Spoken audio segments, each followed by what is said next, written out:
Thank you. Hi, everybody. And hi, Emanuela. Hi, Welcome to San hi Francisco. everyone. And most of all, thank you for this wonderful book. So I don't know who already read the book. Everybody should read the book because this is really like the first thing that pops in my mind when I read the book was like finally this book in Italy, the story in Italy. And I think I'm not the first person to say that. But it's finally, that's also what I do with with Corriere della Sera. I try to, introduce the U.S. literature that is not the classic old U.S. literature, like White, like, I don't know, Philip Roth, all these people. I'm trying to introduce new voices, And finally, the new voices are arriving in Italy. And finally, there is a wonderful novel about that, and that's Tangerinn. And you wrote it, so thank you for that. Thank you. But it's not just that, it's also like a beautiful story where there is like, you can help me with the assunto, but it's like, there is a young girl whose name is Mina. She lives in London, and she received an awful telephone call, and her father is dead.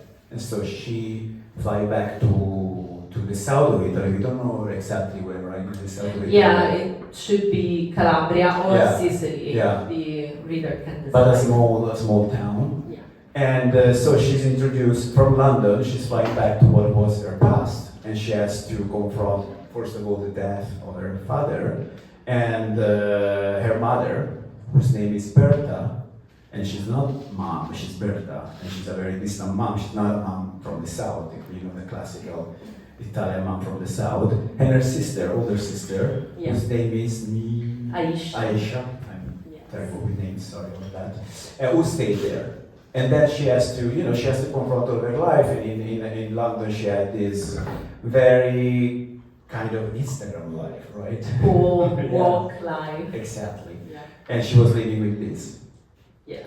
But she also has this constant, it's not a dialogue, it's more like a monologue with her father. How would you describe that? Well, she speaks to him, but he cannot answer. Yeah. And the reason why she speaks to him is because he cannot answer anymore. So she doesn't have to have a real confrontation with him, but she addresses him, and probably she's addressing herself at the same time. Yeah, and she tells the story. She tells the reader. She speaks to him, telling him the story of his life. Correct? Yeah, for what she knows, but we don't really know if she's lying at some point, and we don't know if what she knows about her father is real or not, because maybe he lied when he told her the stories. So it's a very unreliable narrator, but she seems to believe that that is the truth. Yeah. And what's beautiful about the novel is the way the two stories are intertwined. Like Mina's story and her life, and the women of her family and her father. And the way there are two separate stories that, of course, are super connected because one is the father and one is the daughter. But at the same time, the way they intertwine, like also the structure of the novel is that, and I love that.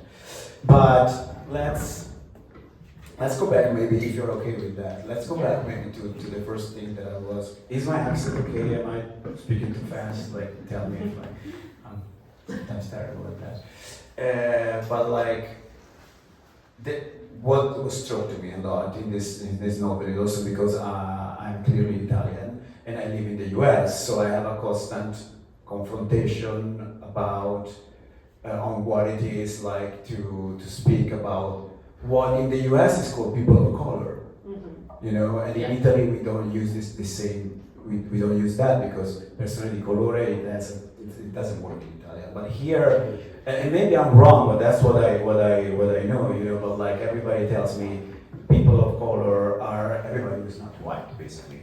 So everybody who didn't have the privilege to be white, which is come on, in the U.S. means to be privileged. And well, everywhere in the world, exactly, white people are privileged. Absolutely, and that's a conversation that in Italy is still difficult to have. Also me when I'm, with my friends, and also not just with my friends, but sometimes also I remember that like 10 years ago, I did an interview with Mazam Mengiste, I don't know if you know this writer, and she's originally Ethiopian, she's an American citizen now, but how people were, and she was talking about Italian racism, you know? Yeah. And so I interviewed her for some magazines in Italy, and they kind of censored some of her answers. We don't even have the words to talk about racism and race in Italy. Like, for a long time I was wondering, since I was a teenager probably,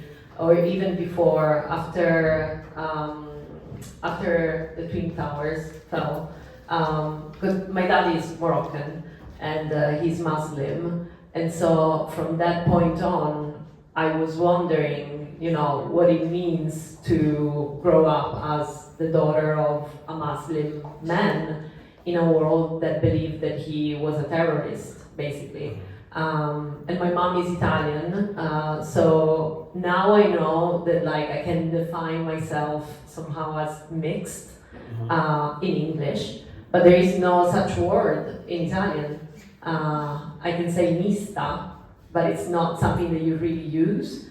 And at some point I used meticcia, but that doesn't work either because it feels a bit like an insult. We have no way of defining brown people in Italy. You know, there are words that are just missing. I work for Edizione, so aside being an author, I also work in the publishing house, and we translated into Italian the essay by Renier Delage, Why I No Longer Talk to White People About Race. And in translating that, we had to ask ourselves a lot of questions about language, because we don't have a way in Italy to talk about this, because we never wanted to face the issues. And I feel like also there is, even before, you know, facing all of the consequences of migration in Italy, there is also another issue that is very Italian, and it's the, how do I even say it in English? Southern versus northern, you know, la questione meridionale, because that's also another kind of racism that it's just in Italy, and it's very present.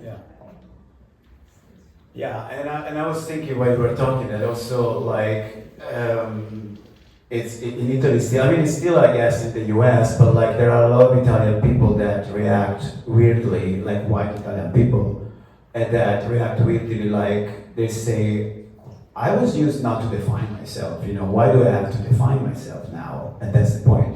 I think you can tell me about that, but that's right. The point of like because you always define other people of color, correct? Well, like, you know when other people define you. If no one defines you, it's because you're white. But if someone looks at you weird and tells you some kind of names, then you know that you feel it, that you're different, right? So when I was growing up, I grew up in a very small town in the southern of Calabria, Reggio Calabria. And when my parents got married, they got an article on the newspaper, because it was one of the first marriages between mixed race couples in that town. And I mean, I didn't realize until I was maybe 15, 16 that I was feeling different somehow. Also because there are so many stereotypes and so many prejudices against Moroccan in particular, you know. So I was always feeling like I didn't know if what was said about Moroccans was also regarding me, because I was born in Italy and I was Italian in all the ways, culturally, linguistically. I'm not Muslim. When I was little, I used to go very rarely to Morocco because we didn't have the money to travel all the time there. So there was very little that connected me to that place, but at the same time I felt the difference between me and my friends, because I was living in a household where there were two cultures, and I was confronting myself with that every day. You know, your friends were like Calabrian friends. Yeah, all Like my friends were mother, Calabrian. father Yes, from Calabria. yes, exactly. But at the same time, I confronted myself with my father about this a lot, and I was always very angry because I saw how people treated him, and sometimes they weren't particularly kind, and he just let it slide all the time. And I was always like, but why don't you say something? Why don't you say to people that you don't eat pork, or that like some things are not right for your culture and your religion? And he was always like, I have to work, you know, I want to fit in. He was doing the good immigrant, you know. He didn't teach us Arabic because he didn't want to put another pressure on the situation. And so I felt like he was giving up his culture in order to fit in the Italianness, you know? And that angered me. But then I realized that that anger was also a privilege that I had, because he didn't have the right or like the possibility to feel angry himself, because he needed to work and he needed to make it work because he chose to move to Italy. Do you talk with him about this now? Yeah, he says, you know, like I didn't even think about these things. I didn't even, you know, process all of the things that you talk about, because for me it was just a matter of survival. I arrived there, I married your mom, I created a family, I needed to make it work, and I didn't think about anything else. Yeah. While me, I grew up in a middle-class family thanks to him and his work and his sacrifice, and I had all of the time in the world to read all of the books and get very angry and, you know, go to protests and stuff. And he didn't have the time to do all that, and he didn't even, I mean, it's not true that he didn't care, but he didn't think that it was that important, because for him the importance was to just make it.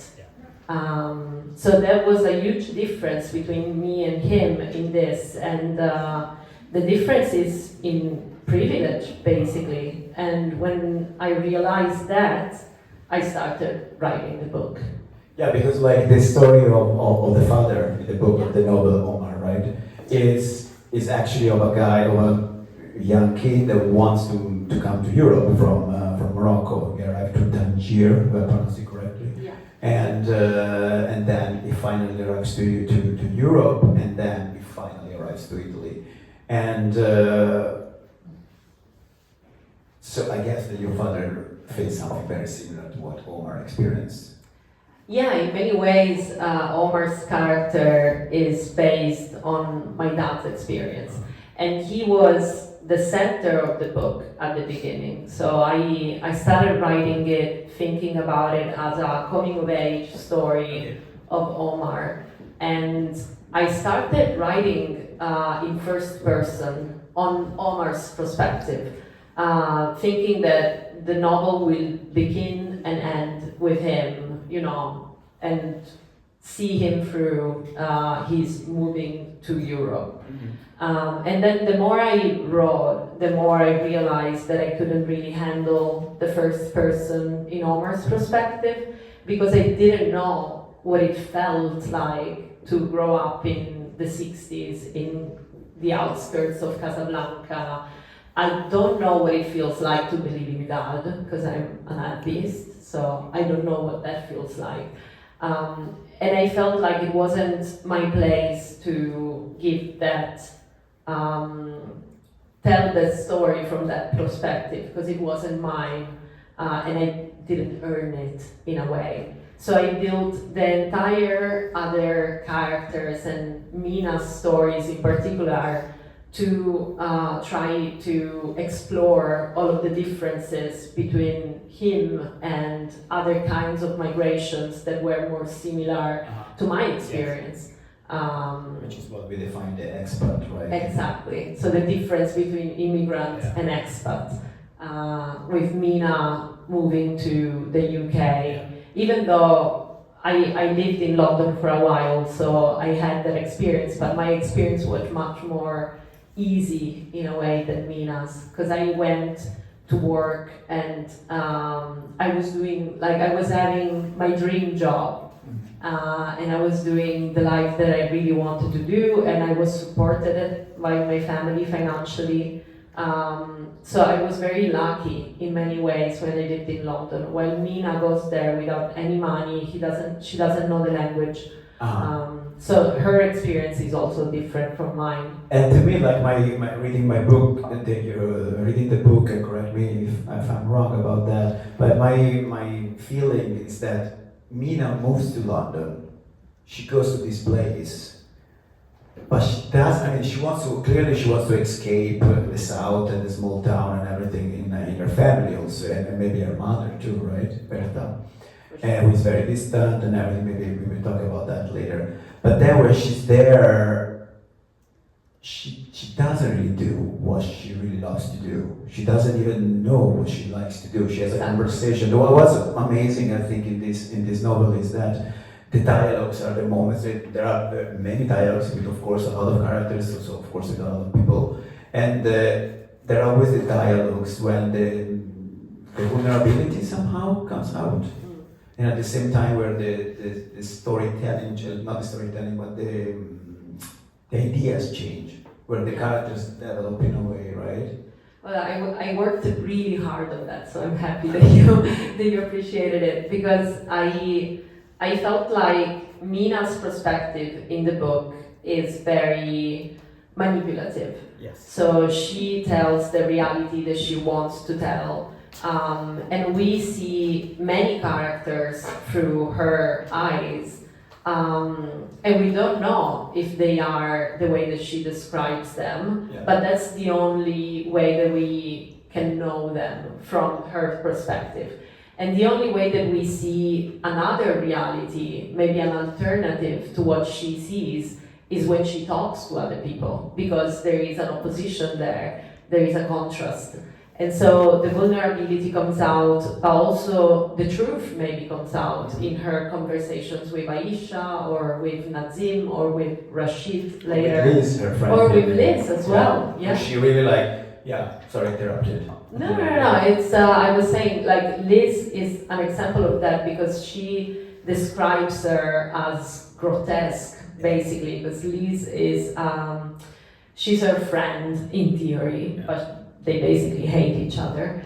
And she's richer, and she's cool, and she's more beautiful, or at least this is Mina's opinion, yeah. And she's woke, and she's very cool, and she has read all of the right books. And in the spectrum of woke, she's like... Well, she's performative. Yeah. She's a performative kind of feminist, and she's always on Instagram, and she's always like branding herself as the righteous person. But obviously she is quite hateful as a character. Like, when you read the novel, she's not particularly likable. But then when she speaks, you can see that she's a person. So maybe she wanted to be loved by Mina, but Mina does not love her. Maybe she's sad, maybe she's lonely, maybe she's insecure. We don't know that, because Mina doesn't want us to see her in her vulnerability. She just wants to see her as this symbol of the things that she doesn't have, or that she cannot become. But Mina still like envy her. There's a lot of envy in the book. There is a lot of envy, yeah. But because I think Mina doesn't know who she is, and she doesn't know what she wants, and she doesn't have a passion. Mm-hmm. So the main difference between her and Omar is that Omar goes to Europe with a dream. Yes. He wants to be a runner. He wants to do athletics. And this dream is a way for him to, fight and move forward. Mm-hmm. She doesn't have that. So she's always looking on the outside to find reasons or like answers to her questions. But obviously, looking for yourself outside of yourself is always very tricky, because what you do is that you lose yourself in the process. Yeah. I was thinking that like Mina is never really nice with the women in the book. I mean, there is like maybe through the dialogues actually she understands them better, like especially her sister. Yeah.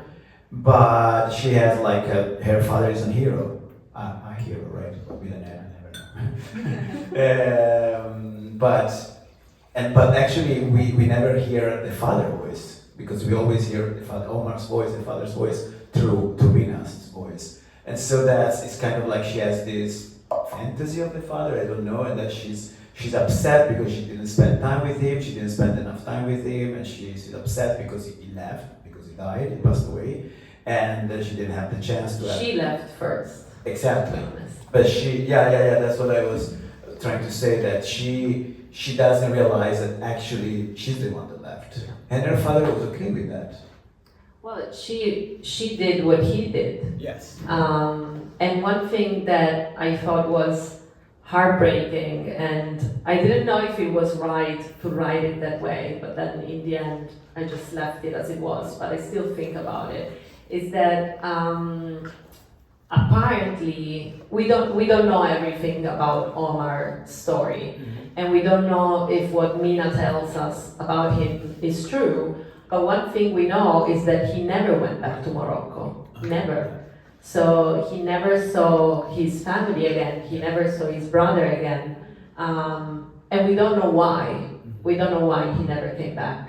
So the idea that Mina was trying to somehow imitate him and replicate his experience, and maybe she was trying to be like him, but the price to pay is really high, because like thinking that you're going to go and recreate yourself someplace else and learn another language and make a new kind of life for yourself, giving up completely everything that you were before and never looking back, feels like a death somehow, you know? Like I could not imagine thinking of never going back home. I would never live in my hometown, but like the idea of never going back, it would break me. A very Italian thing, right? We are so connected with our roots, right? In the US, people are not, I mean, it's always the conversation that, for me at the beginning was that, one of the first questions I was asking people is, and I still do that now after, even if it's kind of like 10 years I keep on coming here, it's like, where are you from? Yeah. And actually, if someone asks me where are you from, I answer from Schio, provincia di Vicenza, right? Some people know about that place, but not a lot of people know about that place. But like here in the US, you can be born like in Washington, you can be born in a small town in Alabama, but if it's like 2 years that you live in San Francisco, in New York, or wherever, you are from that place. Oh, really? Yes. Oh, wow. Especially New York, of course. But it's also like the US thing, and there are people that never went, they don't have this, I mean, people from the US should say their point of view right now, because I'm not from here, but like, my experience is that it's way more common to leave your hometown and never go back. Often because your parents move also, It's like to not be so connected with your hometown, it's a big thing. I mean, if you are a New Yorker, of course, right? But also in San Francisco, I mean, I have friends that are born in San Francisco, they were born in San Francisco, but there are not that many. So a lot of people like moved here. Yeah. Which is like we have that in Milan. People from Rome is actually always staying in Rome. Yeah. Right? Yeah. But So it's very rare. Yeah. And for people from the south, it's unthinkable. Like my entire generation left my hometown. No one stayed. And no one thinks that. Do someone think of going back? Oh, during COVID, everyone went back, but then they left again. And that's the weird thing, because I think I don't remember a time when I thought that I was going to stay. I think I always knew, and it's not just me, everyone, all of my classmates, all of my friends, my entire generation fled the south, and we went and studied in Bologna or in Roma or in Milan. Right after high school. Yeah, so at 18, which is quite a young age to leave, and knowing that you're never going to permanently move back home. And something weird happens, I don't know if this applies to you as well, but since I left when I was 18, every time that I go back to being 18. So like it's like a part of me stayed exactly as I was when in my last summer there. My room is the same. I still had like a single bed, which my mom makes before I arrive, and I stop, washing the dishes. I stop washing my own clothes. My mom wants to know at what time I'm going to be back. Like it feels like going back in time, and that makes me think that, there are so many parts of us that live simultaneously within us. And the more we move from one place to another, the more ourselves are scattered, like we become always something else. And the things that we have left behind are not lost, they just stay there hidden, waiting for us to go back so that we can become that thing again. And the people that stay there, like our parents, only know that version of us, which is so weird, because maybe I've stayed outside of my hometown now for many, many years. I don't want to say how many, I don't want to reveal how old I am, but it's been a long time, and my mom still thinks that I'm 18. Like, that will never change, because the last time that she won, or is like... Not to be old, yeah, for sure. Everybody. Or it's also like a way, because that's the Emanuela that she can handle, is a bad word, but you know what I mean. See, that's the relationship she has. She has the relationship with her daughter. Now, because it's very painful to think that we don't know each other anymore. Yeah. And it's not like it's not exactly true that we don't know each other, because obviously we talk every day. My mom is very present. She calls me 5 times a day. Oh, wow. But she doesn't know my day-to-day, like she doesn't see me in the person that I've become. And it's weird, like during the book tour, I went and presented the novel in my hometown, and they had to see me in that new light. And it was so weird, like they could not like put the dots together. What did they do? Like tell me like. And they were so embarrassed. My mom did not want to be there. she was like, she wasn't standing, like she wasn't sitting down. She was standing like in the corner of the room, ready to just exit if things got too embarrassing for her. Yes. Because she was afraid to be part of the novel in a way. No, or? I think it was just like.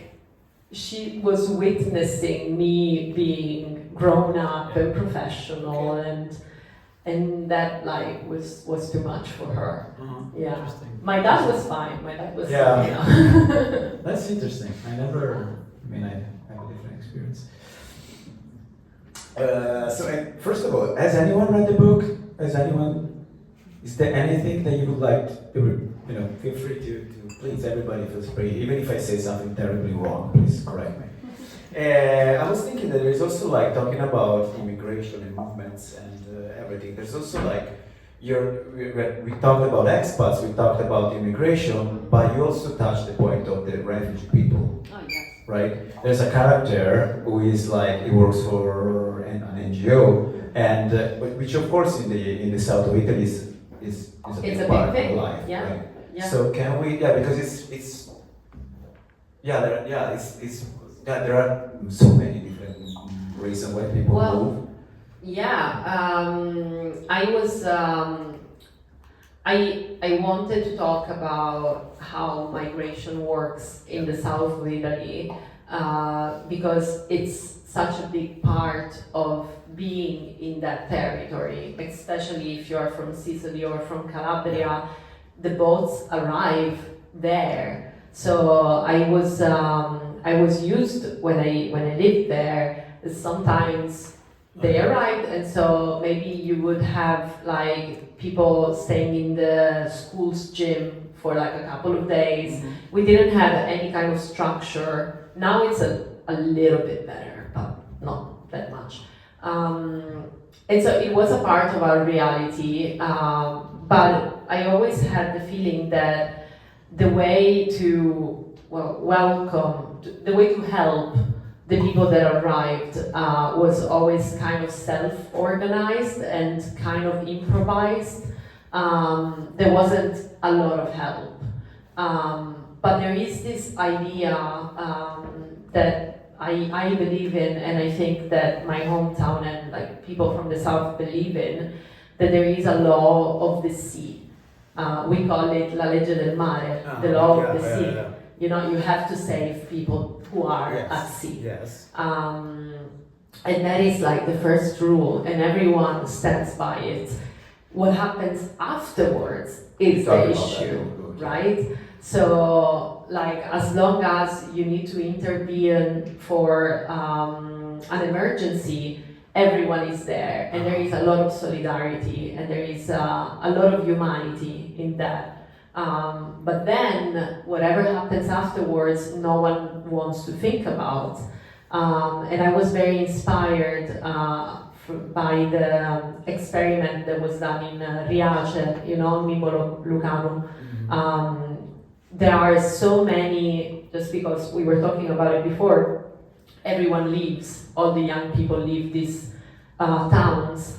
There are so many little towns in Aspromonte, in Calabria in general, that are basically ghost villages now.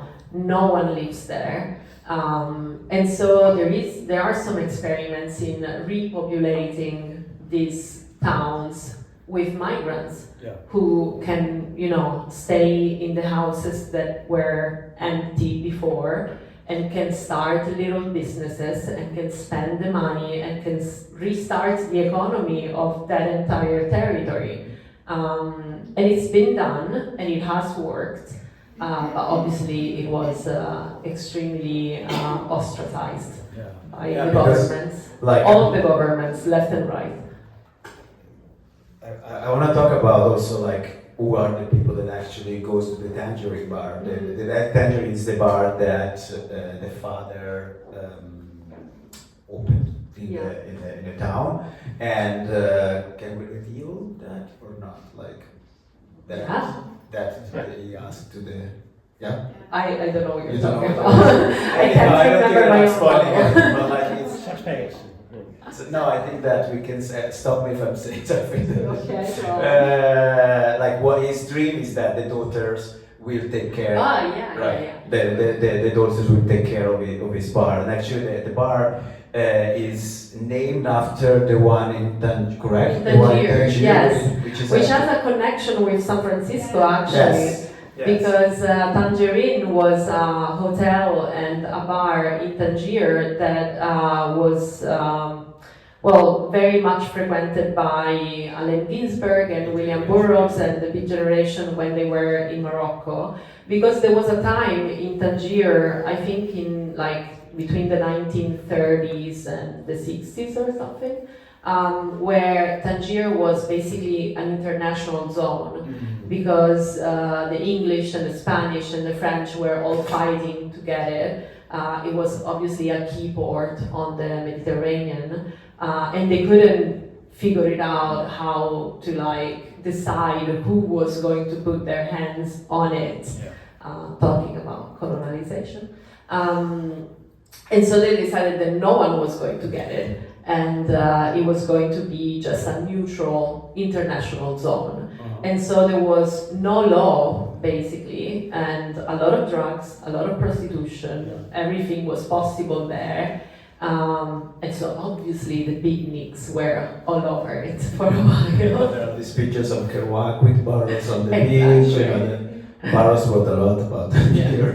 They had a lot of fun there. I don't know, I mean, they had a lot of fun for sure. I don't know the people with them if they had fun or not. I don't know. but it still exists, and I wanted to name it after it because I'm a fan.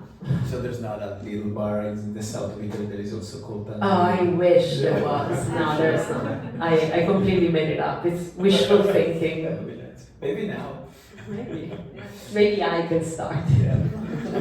So your mom will be happy. Oh, I should have loved it.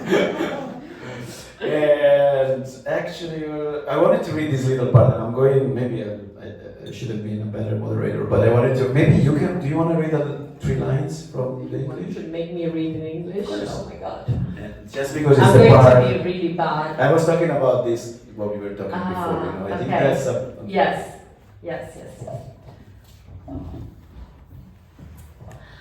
Oh my god, guys. Okay. The town